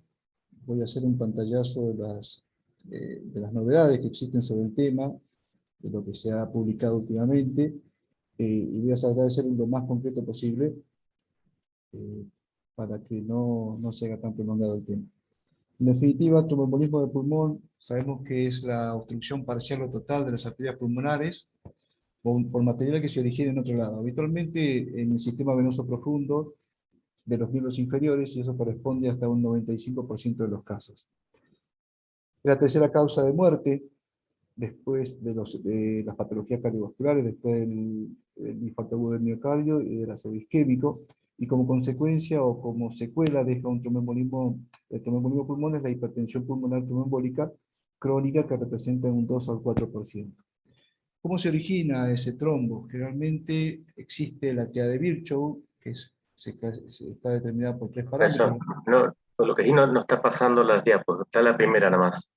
Ah, Tenemos algún problema con... Al no estar en presentación, pará. Ya sé lo que voy a hacer. Ahí se ve. y ahí se van viendo de a una otra vez, sí. Si vas pasando ahora sí, Sí. se ve. Las voy pasando así, Bueno, porque no sé qué he tocado que no alcanzo a verlas completas. Bueno, le decía, la fisiopatología del trombo está basada en la teoría de Virchow, que está compuesta por 3 parámetros: la lesión endotelial, alteración del flujo sanguíneo o la hipercoagulabilidad. Cualquier alteración de estos 3 parámetros genera un trombo, lo cual fisiológicamente viaja a través del torrente sanguíneo y hace impacto a nivel del pulmón, generando la fisiopatología del cuadro. Y hay muchos factores que predisponen a esto, y la Sociedad Europea de Cardiología los clasifica en factores predisponentes fuertes, intermedios o moderados, y factores predisponentes débiles. Lo que llama la atención aquí es que generalmente cuando nosotros vemos un paciente que sospechamos de tromboembolismo de pulmón, le preguntamos si tuvo reposo en cama, si hay inmovilización o viajes largos, tenemos en cuenta la enfermedad varicosa, si es obeso, y eso representa menos del 2% de los pacientes que tienen este factor como predisponente. Pero sí son de importancia las fracturas de cadera o de pierna, las prótesis de cadera o de rodilla, las cirugías mayores, los traumatismos mayores, y en un término medio, de 2 a 9, tenemos los accesos venosos centrales, la quimioterapia, la terapéutica hormonal sustitutiva, los anticonceptivos orales, entre otros. Con respecto a la fisiopatología del TEP, podemos decir de que esta oclusión o impacto a nivel de la circulación pulmonar genera una éstasis pulmonar, lo que lleva a un aumento de la presión arterial a nivel pulmonar y, lógicamente, un aumento en la precarga del ventrículo derecho. Dilatación del ventrículo, insuficiencia de la válvula tricúspide, aumento de la presión y la ubicación del ventrículo derecho, fallo del ventrículo derecho. Posteriormente se produce por esta presión un desplazamiento del septum ventricular hacia la izquierda, generando también el fallo izquierdo a la larga, shock y, lógicamente, paro. Con respecto a la clínica, tiene baja sensibilidad, perdón, tiene una sensibilidad del 85% y una especificidad del 51%. Eso significa que hay muchos síntomas que nosotros tomamos como característicos, pero que no hacen diagnóstico de forma definitiva. Y esos síntomas, por ejemplo, la disnea en reposo, en ejercicio, esa disnea representa el 80% en prevalencia, el dolor torácico, que es de tipo pleurítico, la hemoptisis, representa el 11%. Y dentro de los signos, la taquipnea, el 70%, el síncope, el 19%, la ingurgitación yugular, el 14%, evidentemente son muy inespecíficos. Con respecto a la clínica, la podemos clasificar al tromboembolismo de pulmón en 3 grupos principales: de alto riesgo, de riesgo intermedio o de bajo riesgo. Y esto tiene mucha implicancia con respecto a cómo vamos a manejarnos con el paciente. Por ejemplo, un paciente de alto riesgo va asociado a una inestabilidad hemodinámica. Y acá la Sociedad Europea de Cardiología define como inestabilidad hemodinámica al paciente que está en paro, o al paciente que tiene una tensión arterial menor de 90, o aquel que requiere vasopresores para mantener esa SATA, o que tiene signos de hipoperfusión, como por ejemplo alteración del sensorio o disminución del ritmo diurético, o aquellos que persisten con hipotensión, a pesar de las medidas que se le han tomado, menor de 90, o que han tenido una caída de la presión sistólica mayor o igual a 40 milímetros de mercurio en los últimos 15 minutos. Entonces, estos pacientes que identificamos como de alto riesgo y sospechamos que tienen TEP, lo que hacemos es hacer un ecocardiograma. Esto lo dispone, también lo define la Sociedad Europea de Cardiología. Un ecocardiograma que nos dice si hay signos de disfunción ventricular derecha, hacemos diagnóstico de TEP siempre y cuando no tengamos angioTAC. Pero si tenemos angioTAC, se realiza la angioTAC y ahí nos define. Si hay TEP, si es positiva la angioTAC, iniciamos el tratamiento, y si la angioTAC es negativa, buscaremos otra causa del shock o de la inestabilidad. Si el ecocardio no tiene signo de disfunción del ventrículo derecho, descartamos TEP y buscamos otra causa. Con respecto a los pacientes que no están inestables hemodinámicamente, usamos la puntuación de Wells. Son parámetros clínicos que nos definen en los pacientes que son moderadamente de riesgo moderado o de bajo riesgo, y nos clasifican en también riesgo alto, moderado o riesgo bajo con respecto a la puntuación de Wells, y esto tiene algunos parámetros en común como el cáncer activo, la aparición o inmunización de los miembros inferiores, el reposo en cama, dolor en el trayecto del sistema venoso profundo, edema en todas las extremidades, etc. ¿Para qué nos sirve el Wells? Para clasificar a los pacientes en probabilidad baja, probabilidad intermedia o probabilidad alta. Y acá la finalidad es determinar qué pacientes requieren imágenes diagnósticas, qué pacientes le voy a pedir el número D. Por ejemplo, la probabilidad baja, usamos criterios de exclusión, como es la escala de PERC, y la escala de PERC, que ahora la vamos a ver, define, si cumple con todos los criterios de la escala de PERC, no utilizamos dímero D porque la probabilidad de tener un tromboembolismo de pulmón es muy baja. Ahora, la probabilidad intermedia, sí o sí tenemos que pedir dímero D. Y acá tenemos en cuenta que el dímero D tiene muy alta sensibilidad, pero baja especificidad. Eso significa que si el dímero D es negativo, es altamente probable que no tenga un tromboembolismo del pulmón, pero si es positivo, voy a terminar haciendo sí o sí una imagen diagnóstica. Los pacientes con un Wells con probabilidad alta, directamente pedimos una imagen diagnóstica. Y en este caso, las opciones son la angioTAC, la cual tiene una sensibilidad del 90% y una especificidad del 96%, el centellograma BQ, y la angiografía, que es el gold estándar. Bueno, esto últimamente está discutido debido a las características de la angioTAC, a la sensibilidad y la especificidad, y además nos permite hacer diagnóstico de la angioTAC. Por ejemplo, diagnóstico diferencial. Si el paciente no tiene un TEP, quizás tenga una neumonía y podemos tratarla. Con respecto a la escala de PERC, que les decía recién, que excluye a los pacientes para pedir dímero D o no, tiene en cuenta estos parámetros. Edad menor de 50, que la frecuencia cardíaca no sea, que sea menor de 100, que la saturación de oxígeno sea mayor de 94 a aire ambiente, que no tenga historias previas de tromboembolismo de pulmón, ni trombosis venosa profunda, que no tenga antecedentes de trauma o cirugías recientes, que no tenga hemoptisis, sin tratamiento con estrógenos exógenos, y sin signos clínicos sugestivos de tromboembolismo de pulmón. Si el paciente tiene todo esto negativo, no se pide dímero D. Entonces, los pacientes que son estables hemodinámicamente, pero tenemos sospecha de TEP, hacemos los criterios de Wells, los clasificamos en probabilidad baja, probabilidad intermedia y probabilidad alta. La probabilidad baja, usamos los criterios de exclusión y definimos quiénes necesitan dímero D para hacer diagnóstico y quiénes no. Los que tienen dímero D y son positivos, solicito una imagen diagnóstica. En los de probabilidad intermedia, sí o sí va el dímero D.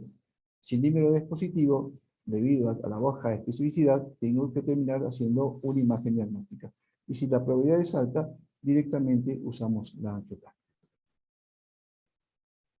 Con respecto a los estudios complementarios que se usan en el TEP, tenemos el laboratorio con los parámetros habituales, gasometría principalmente, podemos pedir cultivos, definimos de acuerdo a la clasificación que hicimos recién si pedimos o no dímero D. En el electrocardiograma, lo habitual es una taquicardia sinusal. Lo más frecuente es la taquicardia sinusal. Existen algunos patrones como el S1, Q3 y T3, que está descrito en todos lados, que es S1 en D1, Q3 en D3 y T3 T negativa en D3. También podemos tener signos, son todos signos de sobrecarga derecha. También podemos encontrar bloqueo completo a la derecha, entre otras cosas. En definitiva, lo más frecuente, taquicardia sinusal. Con respecto a la radiografía de tórax, en un 12% puede ser normal. Hay algunos hallazgos que podemos encontrar, como cardiomegalia, derrame pleural, atelectasias, elevación del diafragma. Menos frecuente, signo de Westermann y la joroba de Hampton. Bueno, acá tenemos alguna imagen. La joroba de Hampton es la isquemia distal en forma de cuña. Acá se ve en la base del pulmón izquierdo. Y el signo de Westermann es una isquemia oligoemia focal, o sea que se ve. Si aprecian, en el pulmón izquierdo tiene una buena irrigación, pero en el pulmón derecho se ve que faltan vasos y eso nos hace sospechar que hay una isquemia previa. La ecografía de miembros inferiores para determinar si hay trombosis venosa profunda. El centelograma BQ, este se utiliza tan solo cuando no tenemos angiotac o cuando la angiotac es inespecífica. El tema es que solamente nos determina si es altamente probable que tenga TEP o no. La angiotac de tórax, dijimos que es el 90% de sensibilidad y 96% de especificidad. Y con respecto al tratamiento, lo vamos a clasificar de acuerdo al riesgo. Como dijimos, los pacientes con riesgo o alto riesgo de tener TEP, con inestabilidad hemodinámica, directamente el tratamiento es heparina no fraccionada. Trombólisis o en su defecto embolectomía quirúrgica. En los pacientes con riesgo intermedio usamos la heparina de bajo peso molecular o Fondaparinux. Seguimos con un monitoreo clínico y de la función ventricular derecha, y lo de bajo riesgo, heparina de bajo peso molecular o Fondaparinux. Existen los criterios de PESI, el score de PESI, y el PESI simplificado, que lo que determina es, la función de este score es determinar qué pacientes de probabilidad intermedia o baja son de probabilidad baja, y con la idea de que sigan su tratamiento en forma ambulatoria. Bueno, en definitiva, el riesgo o la estratificación del riesgo termina en muy bajo, bajo, intermedio, alto, de acuerdo a los parámetros que están aquí, como la edad, el género masculino, el cáncer, la insuficiencia cardíaca crónica, etc. El tratamiento del tromboembolismo del pulmón es la anticoagulación. ¿Existe algún parámetro en el tiempo, de cuánto tiempo hay que anticoagular un paciente? Está visto que mínimo son 3 meses y no está muy definido en quienes tenemos que anticoagular más tiempo. Evidentemente, aquellos pacientes con recurrencia de embolismo de pulmón se anticoagulan de por vida y eso queda más claro. Con respecto a lo que utilizamos, por ejemplo, la heparina no fraccionada que se utiliza en criterio severo, la dosis es 80 unidades internacionales kilo en dosis de carga y 18 unidades kilo en dosis de mantenimiento. En los pacientes intermedios que requieren internación podemos usar heparina bajo peso molecular y la dosis es 1 miligramo kilo cada 12 horas. O 1.5 miligramos día. Los trombolíticos. Estos se utilizan en los pacientes severos. Podemos usar la estreptoquinasa, uroquinasa y el activador recombinante del plasminógeno tisular. Este último, el que utilizamos más frecuentemente, 100 miligramos en 2 horas o 0,6 miligramos kilo en 15 minutos con un máximo de 50 miligramos. Tengo en cuenta que para los trombolíticos hay criterios absolutos y criterios relativos de contraindicación. Con respecto a los anticoagulantes orales, existen varios. El que más usamos en lo personal, el Ivaroxaban, 15 miligramos durante los primeros 3 días y luego 20 miligramos cada 24 horas. Lo usamos mucho en pacientes ambulatorios. Otros, Apixaban o el Digagastram. Bueno, creo que la hice bastante corta. Gracias. Sí, buenísimo. Corta no, fue concisa. Yo comentaría una sola cosa de lo que dijiste, Nelson, que hablaste del Electro por ahí. Y Sí, vos medio hincha, vos soy fanático de Electro. Muchas veces nos pasa que dicen, no, no es un TED. ¿Por qué? Porque no tiene S1Q3 T3. Y no, por ahí no tiene nada. O tiene bloqueo de rama derecha, o lo que tenemos que mirar siempre es que cambie el eje. también. Una práctica buena es eso, pedirle, tráigame un Electro del señor que se hizo el mes pasado, si tiene, o el año pasado. Si cambió el eje, ya tenemos que pensar, clínica, cambio el eje a la derecha, que puede estar teniendo una sobrecarga derecha. Lógico, Pero hay que pensarlo siempre, hay que sospecharlo. exacto. Yo no tengo preguntas en el chat. Te hago una consulta. Eh, Sí, Siempre enseñábamos el score de Wells para predecir qué y pedir angiotac, ¿no? El COVID nos cambió un poco la cabeza. ¿Y cuál es tu opinión acerca de que si el score de Wells sigue siendo tan útil en el contexto hoy en día del COVID? ¿Debemos basarnos sí o sí en el score de Wells o quizás hay otras cosas hoy en día que habrá que escribir un nuevo score para ver cuándo pedimos angiotac en pacientes con COVID? No es una charla de COVID, pero digo, obviamente el COVID ha sido atravesó mucho lo que es el TEP y ha cambiado algunas cuestiones de cuándo pedíamos angiotac. Antes era una vez cada tanto y ahora pedimos angiotac, ahora no tanto, pero en la época del máximo brote era todos los tiempos, ¿no? Todos los días. sí, mira, por ahí estoy sesgado por el lugar de trabajo, porque nosotros manejamos, fuimos un lugar de derivación de todos pacientes COVID y severos, y a ver, el 100% tuvieron angiotac. Teníamos la disponibilidad y se hizo.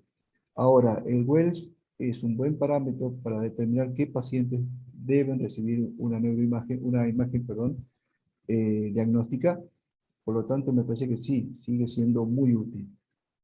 Pero te repito, nosotros en el lugar que trabajo, lamentablemente, mejor dicho, al tener la posibilidad de hacer el angiotac, el 100% de los pacientes pasaron a tomar. No hubo Yo un te puedo parámetro contestar, Jorge, que tuviera. puedo contestar lo que nos pasó en la guardia. Eh, bueno, la guardia Nelson nuestra se convirtió en una mini terapia, una terapia improvisada, como quieras llamarlo. Sí, Tener un respirador de transporte para casos de urgencia durante años, terminamos con 6 respiradores en un momento, con 6 pacientes ventilados. El día que más tuvimos fueron 7 pacientes, el séptimo estaba siendo ventilado con un ambú. Ese fue el día que más tuvimos. Cuando nunca teníamos más de uno o dos con bolsa, con ambú. El asunto es que, bueno, hubo muchos test y nos pasó eso, ahora le cuenta Jorge. Le hacíamos el Wells y daba bajo. Pero teníamos la alta sospecha, teníamos la clínica, teníamos el antecedente del COVID positivo, le hacíamos la angiotac y muchos tenían trombos periféricos.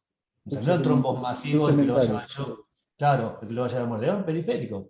Entonces también pensamos, ¿no? En nuestro trabajo berreta de todos los días, trabajo de investigación, digo, porque no hicimos ninguna casuística, solamente la práctica. Entonces pensamos, ¿cuántos pacientes con COVID se habrán ido a la casa con trombos periféricos que no le molestaron, que le dieron pocos síntomas y no nos enteramos? Pero sí es cierto que el Wells nos engañó. Si nos hubiéramos manejado solo por Wells, a muchos pacientes no le hubiéramos hecho angiotac y no hubiéramos tenido diagnóstico de sorpresa. sabés que a nosotros nos pasó algo similar.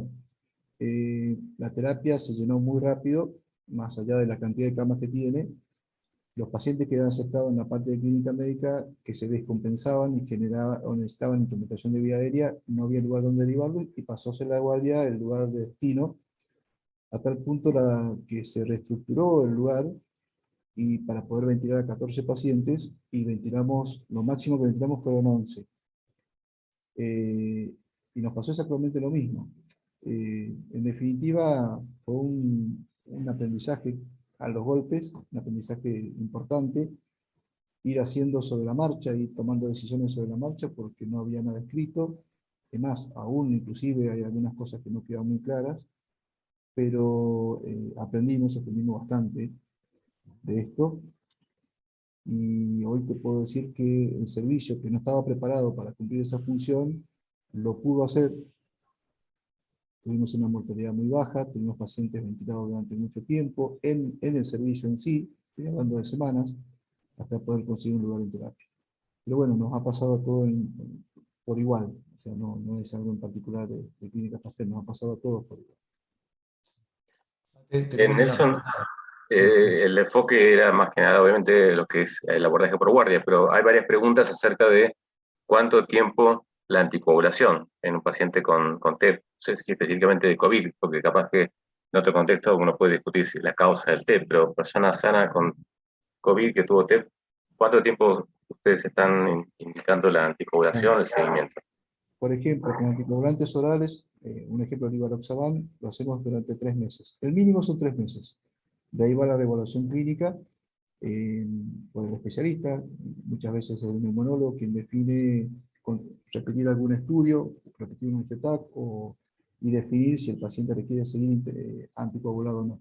Nos ha pasado de que la mayoría de los pacientes lo resuelven y suspendemos la anticoagulación a los 3 meses. Nos ha pasado de un colega que a pesar de haber cumplido los 3 meses, tuvo que seguir anticoagulado porque la angiotac le seguía dando positiva. O sea, en definitiva, mínimo sé que mínimo son 3 meses. Ya ahí es más, la cantidad en tiempo no queda muy clara. Sí, nos pasó de pacientes que estuvieron anticoaguladas, terminaron, hicieron otro TEP, volvieron al hospital, sangraron, hubo que suspender. Sí. Lógico. Una sola cosa que agregaría para todos los que nos están viendo, que el TEP hay que sospecharlo. Yo siempre digo que es muy desgraciado. Vos pusiste un montón de signos y síntomas. Si no lo sospechás, se te escapa. Entonces no esperemos que tenga todo el cuadro. A veces una simple tos brusca, una simple disnea que no le encontramos causa. Si es factor predisponente, hay que pensar el TEP. Hay que pensarlo y si lo pensaste, tenés que descartarlo. ¿Sí? Lógico. Lógico. Bueno. No sé, Jorge, ¿una pregunta más? Yo no veo más preguntas por acá. Bueno. Muchas gracias, Nelson. Un gustazo. Ya nos veremos en persona en algún momento.